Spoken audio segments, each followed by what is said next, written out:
we're into Cairo Station. 1080p, 60 frames. So, you know what? I wanted to ask you guys this. I believe you had confirmed this for me earlier. Two-player online co-op for the first time in the Halo campaign, correct? Halo 2 campaign? That's right. Yeah, we're going to have that for in particular for 2, 3, and 4. Yep. We're going to have those across the board on those, which is going to be a tremendous amount of fun. Similar for Forge as well. You're going to be able to Forge on 2, 3, and 4. Awesome. Forge on 2? That's correct. How is that possible? That's more the magic.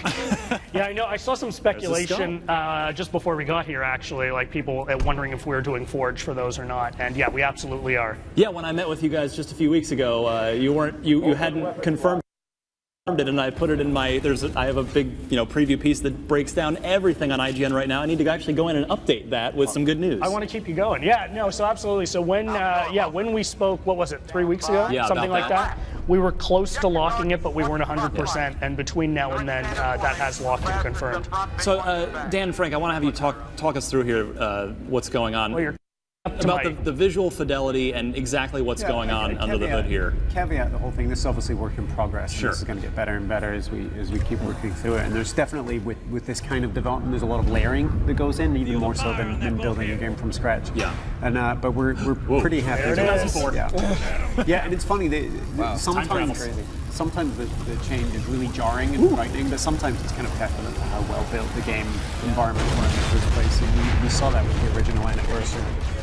But yeah, and the other thing is the switch is instant now. Previously there was a little bit of lag as you switch between the memory and screen buffers, and now that switch is 100% instant. You can do it in the middle of a firefight and survive. So are these Elite and Grunt models built off? Are these the Halo 4 ones? Are these all new models that have been done for the enemies? So we grabbed from a number of different games actually to pull them together for this. As you can see, there's a pretty stark difference even between the characters here as you're swapping back and forth. So really there's no one answer to that. We grabbed across the board and made modifications on a case by case. But yeah, you can really tell that swap. One of the things we wanted to do, people really enjoyed that swap so much. And we wanted to evolve that as well for Xbox One. As Frank alluded to, there was that fade in, fade out on the first one, and we've just got obviously more power to work with now. So a big thing was just to make that swap instantaneous. Frank, this is something in particular that I've talked to you about before.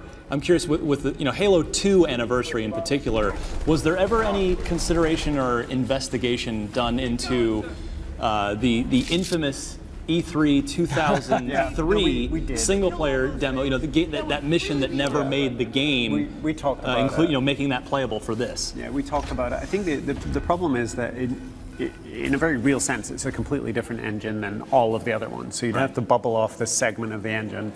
The content, and Joe is, I believe, at the show. He'll speak to this as well. The content is all real and it all functions. It all functions. The problem is if you deviate from the safe